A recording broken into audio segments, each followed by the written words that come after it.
Hey guys. So, watching a few videos here that I thought were quite interesting. I spoke, I think, on a previous video about how I make videos about things that nobody else does.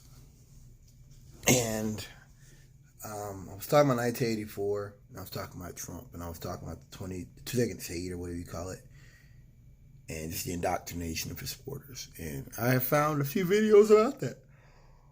I did not know that Trump, since he's been in office, that book 1984 has been getting a lot of traction.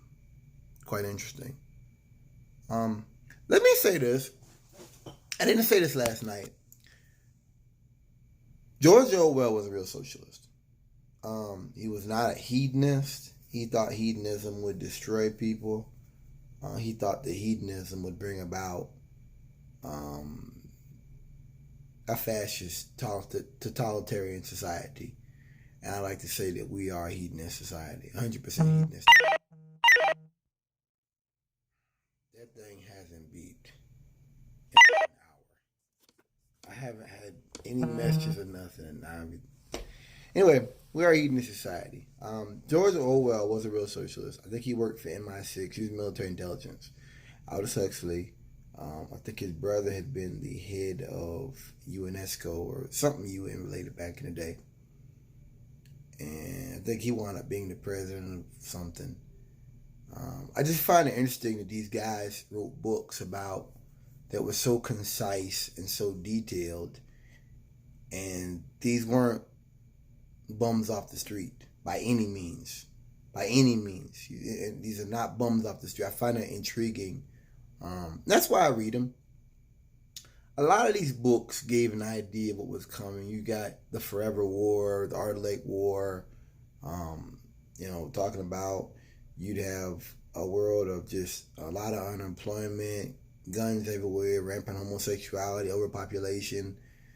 There's another book. I didn't read it, but I heard about it, where in the future nobody could die from an accident. Accidents, and they had like tablets and stuff. This book was written like in the 50s, talking about tablets, and it's like, what the heck? I do find it intriguing. I just wanted to put that in there. That this isn't like me just, okay, let's sit down. Let me sit down and write a book. No. I might get into conspiracy theory tonight, but basically, George Orwell thought that you'd get this totalitarian society, and that you would get. He thought capitalism was failing. And he thought that out of that would come totalitarianism. Whereas Aldous Huxley felt as though it wouldn't be. Orwell thought books would be burned. Aldous Huxley thought that books would become irrelevant. Society would basically become irrelevant. And a lot of conservatives are like, well, it's not the left, it's the left, it's the left. It's not when you write a book, you're not going to make it exactly about fascism. Let's understand the times. For one thing, most of your readers are probably going to be white men. When you write science fiction back then, it's going to be mostly white men. I think that was like around the time of Second World War. It was after Second World War, so you had the Hitler thing Hitler was right in the rearview mirror. It hadn't been that long, so he's not going to be talking about George Bush and people like that. He's going to be talking about people and things you know about. I was reading comments. I understand that conservatives are not going to get my point of view, and I get that. I understand that for them, they're too busy. They're ideologues. They're always trying to find something to defend Trump. So under that, I understand that I can't reason with them. So let's get that straightened out there.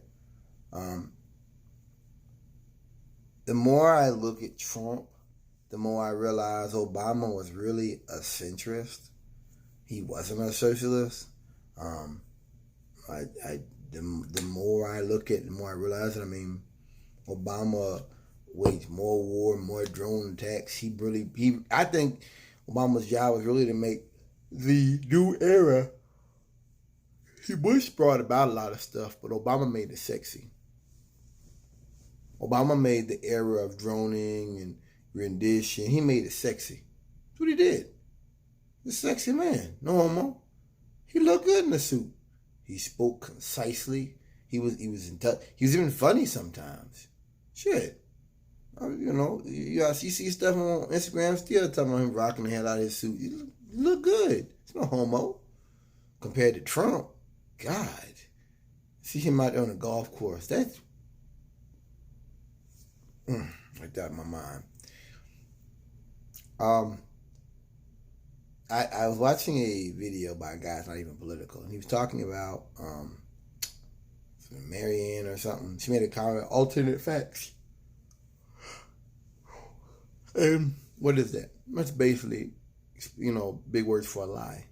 Alternative facts. And they were talking about when Trump got elected, the amount of people that were out there in the crowd at the inauguration. And I didn't care then. And I ended up looking at it because they talked so much about it and they ended up proving no. And I'll acknowledge that partially that's not because of Obama the man, but because of the idea you had a non-white person being elected for the first time in history. You had a lot of people came out for that. A non-white man being elected into office. Come on, man. Come on, bro.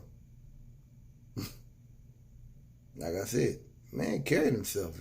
The more I look at Trump, Obama looks very classy. Very classy, man. You got to admit.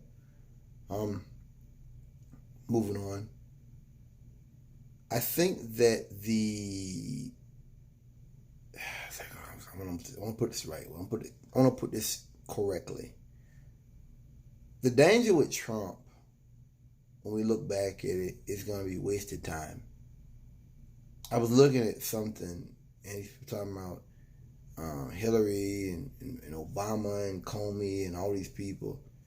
And it's like Trump's been in office 3 years. And he's done nothing. And he's still talking about these people. And it's like, in a way, Trump was really never elected president. In my mind, in a way, we don't have a president. We don't. I just keep hoping that you don't have some big event happen because this fool will do more damage. I mean, you don't have a president. And Trump has done so much, I'm not even sure he doesn't get anybody's respect. Like, nobody looks at Trump and says, y'all calm down, the president's here. Nobody feels like that. The only people who feel like that are white people who are his supporters. That's it. Nobody else looks at Trump and you have a lot of people out here who have made money off things he's done. You got a lot of people who have made money off things, tax cuts. Yeah. I'll give you that. You got some people at the very top who bet some money on the stock. That's why I said bet. Bet some money on them here and there. Maybe they got some money out of it. Awesome. That's great. You do have more jobs. These fucking piss poor ass, shitty jobs he's talking about. But we still have the tax cuts where you had corporations who did not buy more infrastructure. They went and bought back their stocks. That's what gets him about Trump is that nobody talks about this stuff. Everybody called out Obama. Nobody talks about that. Nobody talks about the fact the man got caught. Him and his family was stealing money from a children's charity. Nobody talks about that. Stealing money from veterans. Nobody talks about that. But Kaepernick is unpatriotic for kneeling. Oh, that's so bad, ain't it? People, Damage Report, other people have spoken on the fact that it's almost like death from 1,000 cuts. There's just so much corruption and criminality floating around Trump, floating around his, like an electron cloud. And his aura is just so, his aura is so dark and dingy and dirty that you get lost. It's almost like when I was driving trucks over the road and there'd be a week or two, you're out 3 weeks. You're not out there that long, and it's honestly, you get lost. It's like a week or there's a couple of days where you get lost, and it's like you just get up this time, run, go to sleep. Get up, run, go to sleep. That's how it is with Trump. You lose sight because, well, in trucking it's a boring life, and like what I do here, get up, go to work at 3, get off at 11. Trucking's not like that. Trucking, you might do that one day, then they say, get your little rest, get up at 2 o'clock in the morning. You know what I mean? Go get this trailer, do this, then wait till this. Then it's a lot of that. It's a lot of just on time in trucking. And it's really bad for your health. It's really bad. I mean, you don't get the got off subject, excuse me. I realize more and more that Obama wasn't as far left as they made him out to be. He wasn't, you know. And I realized that you got a lot of people that hate Obama just because of what he represented. They've built a system that's predicated upon black failure and black criminality. And the idea of a black man rising to the top of the game scares them, enrages them. Nigger, I did everything I could to destroy you and your people. What are you doing here? You know, they've built this, especially in the South, they've built this society upon the very ideology of the inferiority of the Negro. Not saying the North or the Southwest is better. I'm not saying that, but it's, or Midwest is better. I'm certainly not. But the South was specifically predicated upon the failure of the Negro. You read some of them books. You look up this man's history and you tell me I'm lying. Like off subject. My thing with Trump is just that you've had 3 years of wastefulness. Trump has done nothing. All Trump has done is what rednecks basically do right now, stomp around. They don't walk, they stomp around, they act arrogant, they get loud. That's all Trump's done the last 3 years. And even if a lot of liberals say it, I don't believe it. Even if the next president is Bernie Sanders and the economy doesn't drop out and you don't get some false flag attack that happens, hopefully it doesn't happen, I don't think you can roll this back. I don't think you can roll back the stuff Trump has done, the lying, putting the Kurds in. I think Trump has done irreparable harm, irreparable damage to the view of the world has of America, of America's goodwill. I think Trump has done irreparable harm. Irreparable harm. You're not getting that back. It's like you get in a car wreck. It's just certain car wrecks that it's a write-off. I ain't saying you get hurt or nothing, but it's just you damage your car in a certain way or whatever. It's done, man. That's just done with. Yeah, that's done with, you know. So, yeah, I don't think you'll ever get that back. And if the world feels that way, I don't blame them. I myself am embarrassed, very embarrassed. I did not know this country could be as ugly as it is. I didn't know this country could be as hateful as it is. I've gotten a lesson. I can definitely make that statement. I have gotten a lesson, and I've learned that lesson. I did not know these white men could be as hateful as they are. Got a little eczema.